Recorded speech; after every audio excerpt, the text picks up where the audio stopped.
The Race of the Blood Gods. Written by AlcoholicHistorian.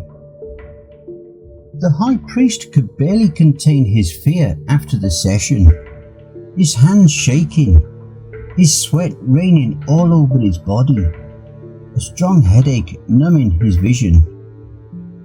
"What is it? What did you see?" Admiral Kezat Orq demanded of the shaking priest.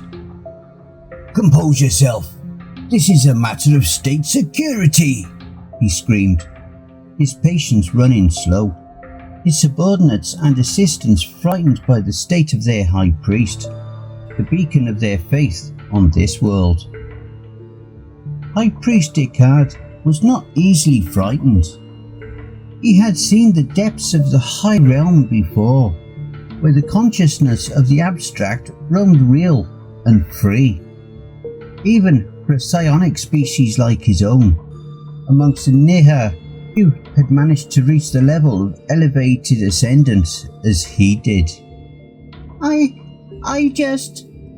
never imagined, he tried to articulate, still holding his head with his sweaty blue hands, his 14 fingers feeling like Obversian soup.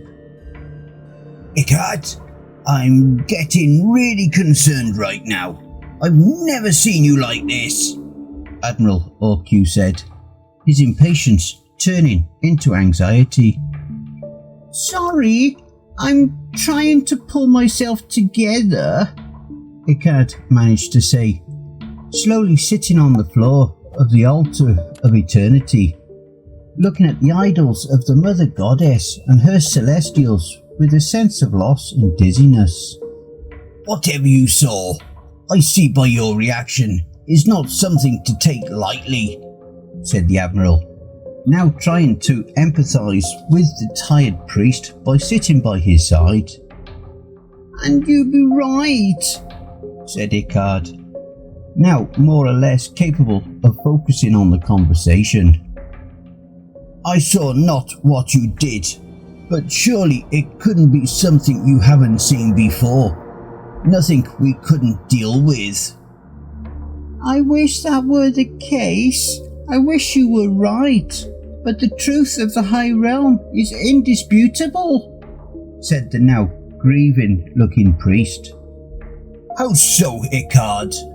The deities of the high realm have always been something our priesthood could deal with. Even the gods of the other races are within your abilities." "Not these ones. These ones are not something I or any other ordained one could deal with." "What do you mean?" "These gods you made me channel, they are like nothing I've ever seen or even conceived before.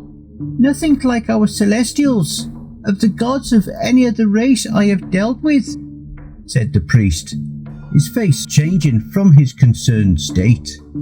Descartes knew something was off ever since the Admiral brought in the offerings for the ritual. It wasn't so much his psionic senses, but more like a physical feeling, like being watched in the dark, not being able to fathom from where such praying eyes came from. The military laid in front of him a collection of holy artifacts from this species' barely known gods. 5 holy books, 7 small statues, 4 paintings, and 5 small underdetermined amulets, all of them belonging to the cults of different deities from this enigmatic species. The Federal Assembly of Nahana nations was at the verge of war, with over their reluctance to abandon a system that Nehe had intention to colonize first. These items were secretly collected after several simultaneous covert operations around trade posts, ships, and cultural and diplomatic institutions of the species.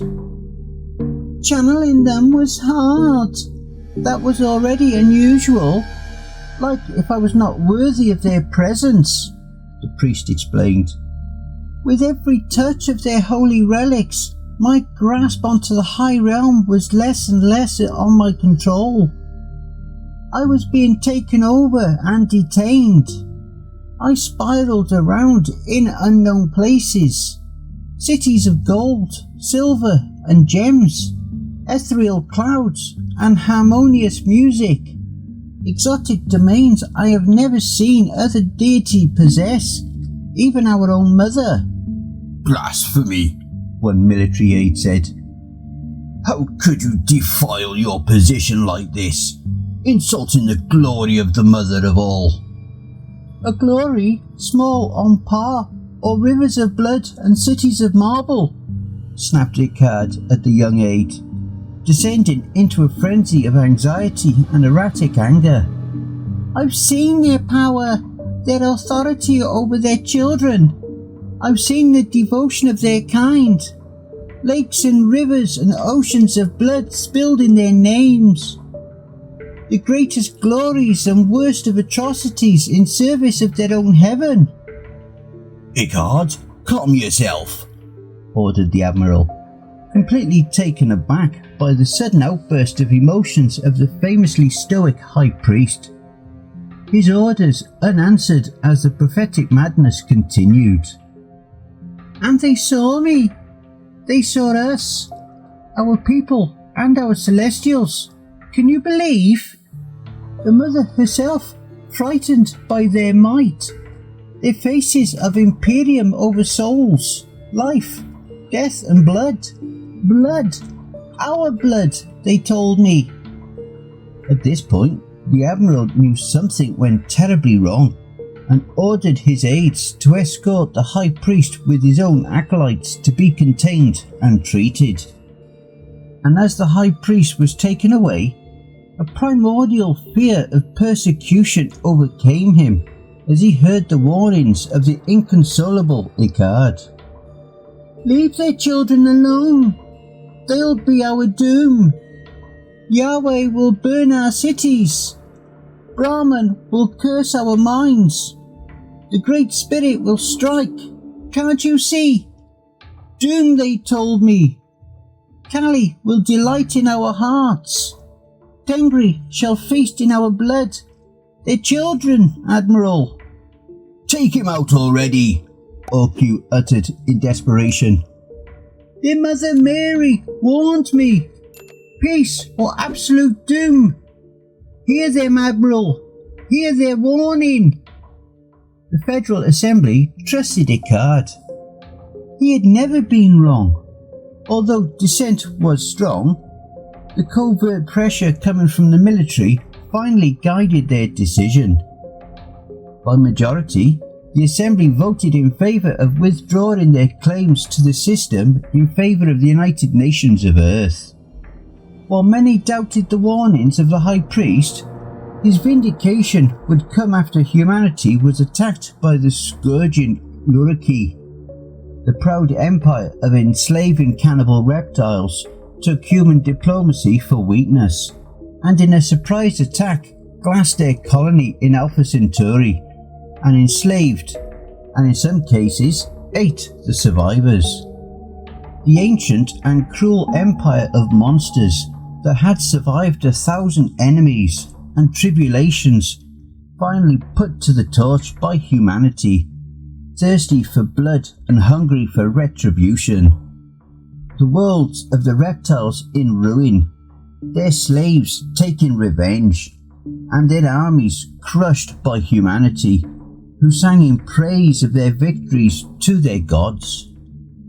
No one doubted Icard ever again. Not after all other priests heard the gods of the Luriki as they screamed in horror and pain at the hands of the unknown enemy. A weeping human lady in white and blue robes being the only image that could be channeled over the screams.